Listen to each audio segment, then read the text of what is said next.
Me da miedo perder tiempo, me da miedo perder mi dignidad, me da miedo el que dirán, realmente vale la pena o no dejar de tomar una decisión por lo que alguien más pueda pensar. Entonces, no, a los seres humanos les gusta cuando alguien trata de cambiar y trata de ser distinto. Tú estás dispuesto a perder, digamos, en este emprendimiento que vas a hacer en caso de que no funcione, si puedes o no vivir con esa pérdida. Que voy a invertir 10 millones de pesos en mi proyecto, los perdí, ¿puedo seguir viviendo tranquilo, sí o no? Sí, listo, inviértelos. La arma contra eso es...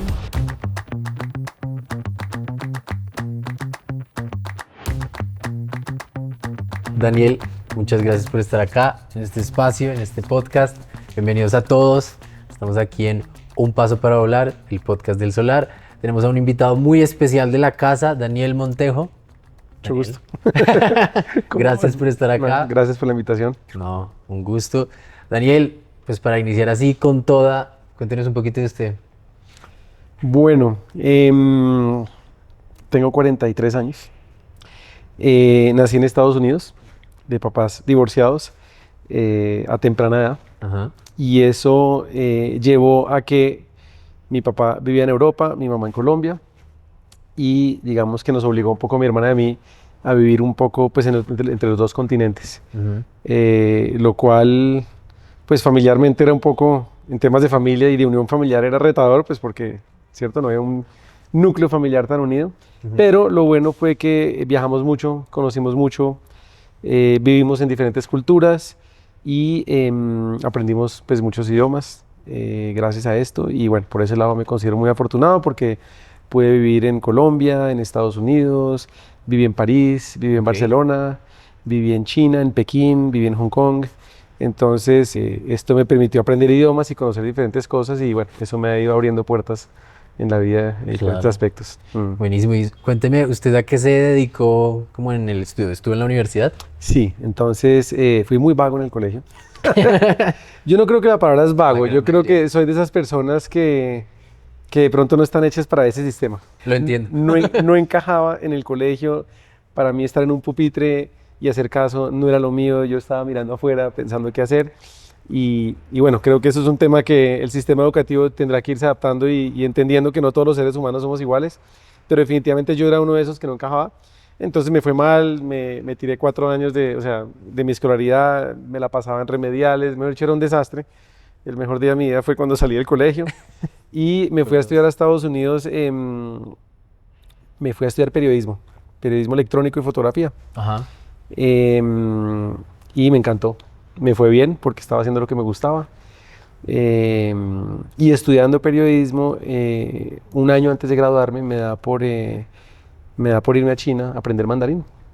Conocí un amigo que había vivido en China en ese momento y me contó un poco cómo fue su experiencia. Y yo dije, yo quiero aprender mandarín porque sé para dónde va China en el mundo y quiero aprender mandarín, quiero tener como esa ventaja. Y lo que fue un plan de irme un año a estudiar mandarín se terminó volviendo 5. En donde estando allá me asocié con 3 amigos, finalmente quedamos solo 2 y bueno, montamos un par de empresas, una de intercambio de estudiantes en Estados Unidos y en Colombia, incluso en Latinoamérica, que querían ir hasta China a aprender mandarín. Les abríamos y les pavimentábamos, digamos, todo el camino, desde llegar allá al aeropuerto, recogerlos, tenerles apartamento, tenerlos ya inscritos en clases, seguro médico, cuenta de banco, celular, servicios todo, o sea, llegaban, se bajaban del avión, los recogíamos con un avisito, les entregábamos un celular, podían llamar a sus papás a decirles que habían llegado bien, los llevábamos en un carro particular al apartamento, llegaban, ya tenían todo listo, de hecho, desde el día 2 ya estaban listos en China. Okay. Entonces ese fue nuestro primer negocio y después de eso algo parecido empezó a surgir con empresarios que querían comprar insumos y materias primas en China, que no sabían por dónde empezar, no sabían cómo ir a las ferias, cómo negociar, cómo hacer un contrato, cómo supervisar despachos de contenedores. Y poco a poco fuimos migrando, dejamos el negocio de los estudiantes a un lado, alcanzamos a llevar como más de 150 estudiantes en un lapso de 2 años, o sea, llevamos a bastante gente. Ajá. Y nos fuimos dedicando hasta que nos dedicamos por completo al tema de asesoría y apoyar a empresas en Latinoamérica y en Colombia a comprar materias primas e insumos en China. Mejor dicho, visionario. Así empezó, ese fue, sí, como el 2006. ¿Y este gen emprendedor, cuándo se dio cuenta que lo tenía? Cuando me di cuenta que no quería ser empleado nunca. Realmente cuando viví en Estados Unidos como estudiante fui empleado, tenía trabajos de verano y de invierno y con eso pues me pagaba mi vida ya. Y me encantó, me lo gocé, de hecho hacía eventos, de hecho trabajaba en eventos masivos en el verano en Washington DC, pero eran trabajos de armar carpas y perros calientes y manejar montacargas, o sea, trabajos súper básicos digamos en ese sentido y me encantaba y aprendí un montón. Pero yo me acuerdo que trabajaba durísimo, o sea, trabajaba 16, 18 horas diarias durante 3 meses, dormíamos 3, 4, 5 horas y volvíamos a trabajar. A esa edad obviamente aguantaba todo, pero lo hacía con mucho gusto y me gusta mucho, pero yo dije, por esto, o sea, estoy haciendo esto para darme cuenta que yo quiero ser independiente. No quiere decir que como independiente no se trabaje tan duro, No, pero es distinto. doble. A veces se trabaja al doble, se gana menos o no se gana, pero es distinto. Siento que igual soy como, o sea, no sé, soy dueño de mi propio tiempo y estoy construyendo algo para mí. Y eventualmente la idea sí es salir un poco de eso. Y en ese momento me recomendaron el libro de Padre Rico, Padre Pobre, de Kiyosaki, Claro. que fue como mi primer sí, lo que me abrió la cabeza al Legendario. mundo del emprendimiento. Y con ese libro pues ya empecé a escalar, a brincar y a ver las cosas desde tu punto de vista. Y dije, yo quiero ser empresario. A tener una visión diferente como respecto a la vida, respecto a los Sí, negocios del emprendimiento. sí. Para los que se estén preguntando, Daniel es un empresario, emprendedor, es CEO de Bestial. Cuéntenos un poquito de Bestial, Daniel. Bueno, después de las empresas de China que tuvieron sus altibajos, tuvieron fracasos, tuvieron éxitos, de los cuales obviamente aprendemos mucho, tuvo un fracaso grande que como dice un amigo, afortunadamente no fue el punto de quiebra, pero sí de quiebre, y fue un punto en el que yo ya estaba dispuesto a decir, no más esto, o sea, no quiero más, no, nos robaron una plata grande, digamos. Hicimos una sociedad importante con un grupo empresarial en Colombia, en Latinoamérica, y fue un mal negocio, básicamente. Nos asociamos mal y nos terminaron debiendo una plata grande que nunca nos pagaron. Y teníamos 20 y pico de años, no sé, 23, 24 años, y digamos que emocionalmente fue un golpe muy duro cuando un grupo de empresas, de personas mayores en ese momento, digamos, nos sentimos decepcionados y defraudados, y es como eso que uno dice, fue pucha, o sea, ¿qué estoy haciendo acá? ¿Todo esto para qué? O sea, esto no debería ser así, no es justo. Pero bueno, después nos dimos cuenta que así es la vida, que así son los negocios, o uno decide quedarse en el piso o decide aprender de eso y pararse. Y eso fue lo que hicimos. Y me paré, o nos paramos con mis socios, pero en esa época de mi vida empecé a buscar más y dije, bueno, tiene que haber información, tiene que haber, como dice una frase, en los negocios no hay secretos, hay información que no conozco. Me di cuenta que no habían secretos para hacer negocios, sino simplemente información que desconocía. Me dediqué a buscar esa información que yo no tenía, a entrenarme. Así como un atleta o un futbolista, si quiere ser campeón del mundo o quiere ganarse los olímpicos, pues tiene que entrenar. Y tiene que estudiar, y tiene que tener un entrenador, y tiene que aprender de técnicas, y tiene que aprender de nutrición, y así entonces llega a ser el campeón olímpico. Si queremos ser empresarios exitosos, pues tenemos que ejercitar ese músculo, tenemos que formarnos y tenemos que aprender cómo ser empresarios exitosos. No es un tema que o sea, se puede aprender empíricamente, pero obviamente cuesta, duele y se demora mucho más. Claro. Entonces la idea es aprender siempre los errores de los otros.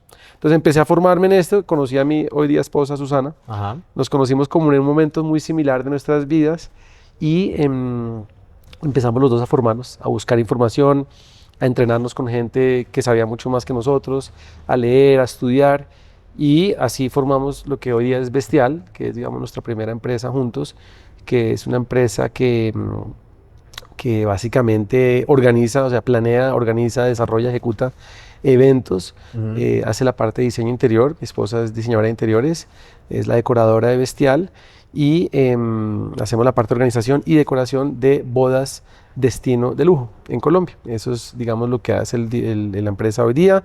Tenemos otros negocios y otras inversiones paralelas, digamos, pero eso es como lo que más hacemos ahora. ¿Y cuál diría que fue ese gen que los unió para decir como, uy, empecemos esto? ¿Ese gen? Sí, o como ese, puede ser ambición o puede ser como... Yo creo que tuvimos suerte, nos encontramos dos personas que, digamos, nos atraíamos como personas, digámoslo así. Sí. Nos gustamos y por suerte nos encontramos dos personas emprendedoras, creativas, inquietas, vendedoras, digamos, los dos somos muy similares en eso, Ok. que no nos contentamos, digamos, con estar y ya. eso fue coincidencial y nos encontramos también coincidencialmente en un momento de nuestras vidas, como en ese bajonazo, digamos, de pronto emocional o como empresarial, en donde ella también era independiente en ese momento, también estaba como buscando su camino, también le habían pasado, había tenido ya retos grandes económicos y con sus empresas, y nos encontramos en ese punto bajo, digo yo, en donde fue como ese punto de inflexión, y eso sí fue pura coincidencia, y bueno, ahí los dos necesitábamos esta información, yo creo que necesitábamos el uno del otro, nos complementamos muy bien en cosas en las que ella es muy buena, en las que yo soy bueno, o mis debilidades y las de ella nos complementamos bien, y yo creo que fue mucho, de verdad tuvimos mucha suerte de conocernos y entre los dos supimos potenciar lo mejor de cada uno. Buenísimo. Y en esto que estábamos precisamente hablando de este libro de Tony Robbins, ¿cómo ve en esa experiencia que ha tenido la psicología del dinero? Porque él menciona eso ahí, ¿no? De cómo yo me voy preparando y voy sabiendo cada vez más qué es lo que necesito para llegar a. Como necesito informarme más, necesito romper mis barreras como de conocimiento.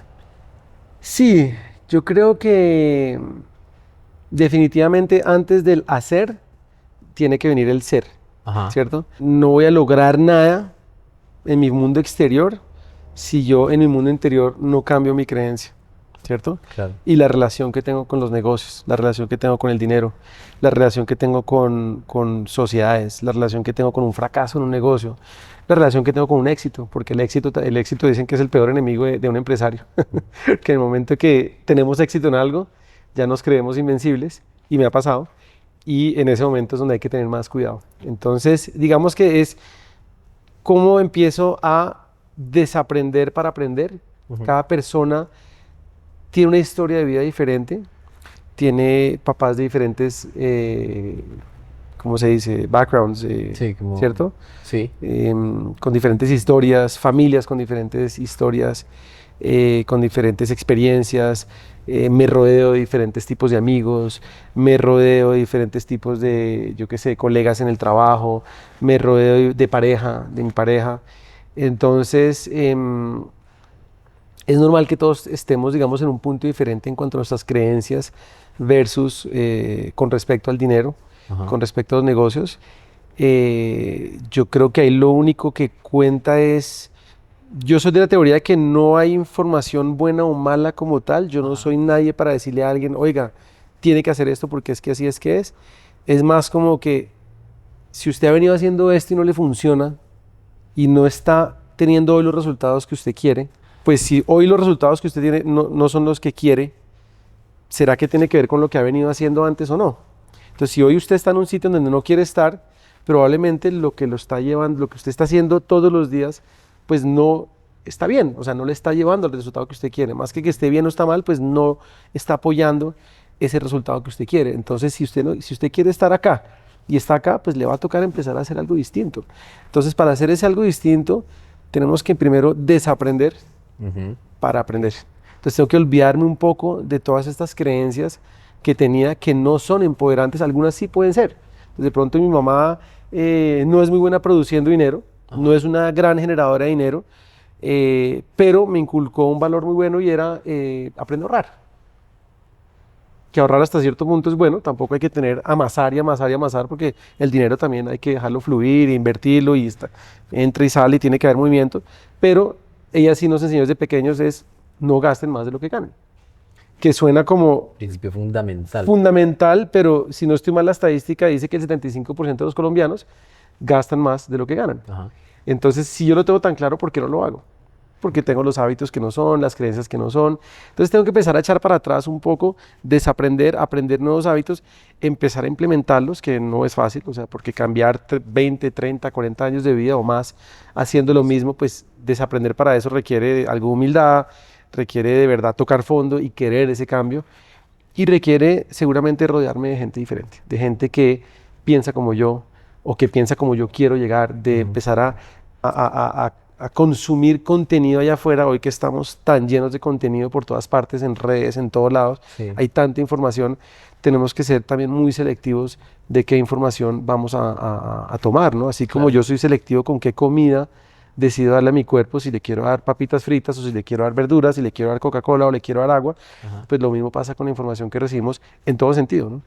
Entonces, pues esa parte de la relación con el dinero y la información que tenemos, para mí fue fundamental, porque si no hacemos ese cambio del ser interior, va a ser muy complicado que yo vea resultados en el mundo físico externo del dinero. Okay. ¿Y cómo ha sido esa filosofía ahora que usted tiene empresarial? Porque usted nos recomendó un libro también, el de Cómo ganar amigos e influir a las personas, de Dale Carnegie. Y de ahí aprendimos mucho como esto de poder brindar a las personas más servicios, más valor sin esperar nada a cambio, que este hombre también habla ahí en ese libro. Ya hace rato no me lo leo, pero chévere, no me acordaba de esa parte. Sí.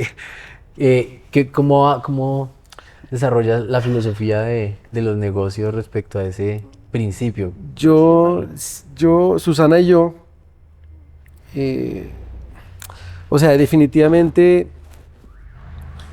la plata, el dinero es un resultado. Ajá. Y el dinero es un recurso que está allá afuera, ¿cierto? Es un recurso y es simplemente el resultado de un intercambio de valor. No es nada más. Yo te ofrezco esto, tú a cambio me das unos papelitos que le llamamos plata, Sí. y con eso comemos y pagamos arriendo y nos vamos de paseo. O son unos ceros en el banco, ¿cierto? Unos números en el banco, en la cuenta de banco, en una página de internet. Pero al final, lo único que estamos haciendo entre seres humanos es intercambiando valor. Entre más valor yo le genero a alguien, más me reconoce esa persona en lo que llamamos, digamos, dinero. La plata es importante. Yo sí creo que es muy importante. Con la plata podemos hacer cosas muy buenas, más allá de que sea el resultado de yo agregarle valor a alguien, porque como digo, la plata viene el resultado de agregar valor. Sí. Y agregar valor pues es muy bonito y por eso pagamos las cosas con gusto, porque estoy recibiendo un valor a cambio, o un producto o un servicio a cambio. Pero digamos que tenemos que entender que es un recurso que en el mundo hay muchísimo. Y hay formas de obtenerlo. Y es simplemente entender cuáles son esos mecanismos en donde yo le puedo agregar valor al universo y el universo me puede, digamos, reconocer algo a cambio. Y en ese sentido, lo que hemos aprendido con Susana es la palabra abundancia. Abundancia y prosperidad ante todo. O sea, no quedarnos pegados del centavo, que es que el cliente no quedó contento con esto, entonces no, pucha, entonces no le voy a devolver nada o no le voy a dar nada más, o el cliente me pidió un reembolso, una parte, y yo digo, no, yo ya le entregué mi trabajo y así es, y el cliente no quedó contento. Hay para todos. Hay demasiado dinero ahí afuera en el universo y hay para todos y es suficiente. Y entendimos que en la medida que damos, o sea, suena ridículo o puede que le suene ridículo o puede que suene muy utópico, soñador, pero No. es en verdad, en la medida que uno da, se los juro que el universo se encarga de devolver. Sí. Y si damos sin esperar a cambio y si damos siempre más, o sea, lo van a ver reflejado, siempre lo van a ver. Nosotros en nuestros matrimonios, si un cliente paga X, va a recibir X más 3. Ajá. Siempre el comentario al final es, yo siento que pagué menos de lo que me dieron. El cliente tiene que irse con ese sentimiento, porque de eso se trata, o sea, y la mejor forma es uno pensar cuando uno va a comprar algo, ¿cierto? Es como si ustedes van, no sé, voy a decir un ejemplo pendejo, pero si ustedes van al corral y compran un combo y pagan, yo qué sé, hoy día un combo del corral estará en 30.000 pesos, y en vez de dar las papas chiquitas le dicen, mire, aquí están las grandes, o no es la Coca-Cola chiquita sino la grande, ustedes dicen, wow, qué chévere, o sea, yo pedí el combo normal, pero me dieron papas más grandes pagando lo mismo. Uno se va, o sea, me voy contento. Siento que recibí más de lo que pagué y eso hace que yo vuelva, hace que recomiende, que traiga a mis amigos y obviamente el corral, en este caso, en este ejemplo, pues se va a ver beneficiado en eso. Claro. Entonces, pues abundancia ante todo, dar y el universo se encarga de devolver. Claro. Sí. Y un consejo así que usted le pueda decir a un emprendedor, porque usted también, pues no hemos hablado de eso, pero también es mentor acá de esta casa, es también mentor de otras personas. Cuéntenos un poquito de eso, Daniel, como desde su modelo de mentor, ¿qué consejo le da a un emprendedor que esté ahí como con una idea en la cabeza, pero que aún se sienta como que no está preparado para iniciar? Bueno, varias cosas. Lo primero es que nunca vamos a estar 100% preparados y listos. Nunca. Ni lo estoy ahorita, ni lo voy a estar, ni lo he estado. Ajá. No paramos de entrenarnos. Y los semáforos en la calle no van a estar todos en verde al tiempo. Eso es así. O sea, nunca van a estar uno tras otro en verde. Va a haber uno por ahí en rojo. Entonces, si yo espero a que estén todos en verde, nunca voy a arrancar. Entonces, definitivamente sí hay que empezar. Y entiendo que un emprendedor puede ser de los temores más grandes que tiene. Y casi siempre el temor es al fracaso. es a fracasar. Entonces hay que preguntarme, ¿qué es lo que me da miedo fracasar? ¿Me da miedo perder X plata? ¿Me da miedo perder tiempo? ¿Me da miedo perder mi dignidad? ¿Me da miedo el que dirán mi círculo social de, este se fue del trabajo y se fue a montar una empresa para hacer cordones de zapatos? No, ese chino se va a quebrar, ¿cómo le ocurre hacer cordones de zapatos? Y hoy día todos vienen de China, no sé qué, No, eso no le va a ir bien. Y entonces el que dirán, el yo tomar ese riesgo, claro, y el que dirán si fracaso. O dejarme contaminar por lo que dice todo el mundo, que vender cordones de zapatos pues no sirve para nada, ¿cierto? Entonces, pues definitivamente hay que entender que eso va a pasar, que sí o sí van a llegar las adversidades en nuestro entorno. Desafortunadamente a los seres humanos no nos gusta lo que es diferente a nosotros. Entonces cuando vemos a alguien que se sale de lo normal o de lo que son ellos, ajá, no les gusta. Entonces tratan de decir, no, venga, quédese aquí con nosotros, quédese aquí en este potecito de M, que aquí no estamos bien, pero lo conocemos.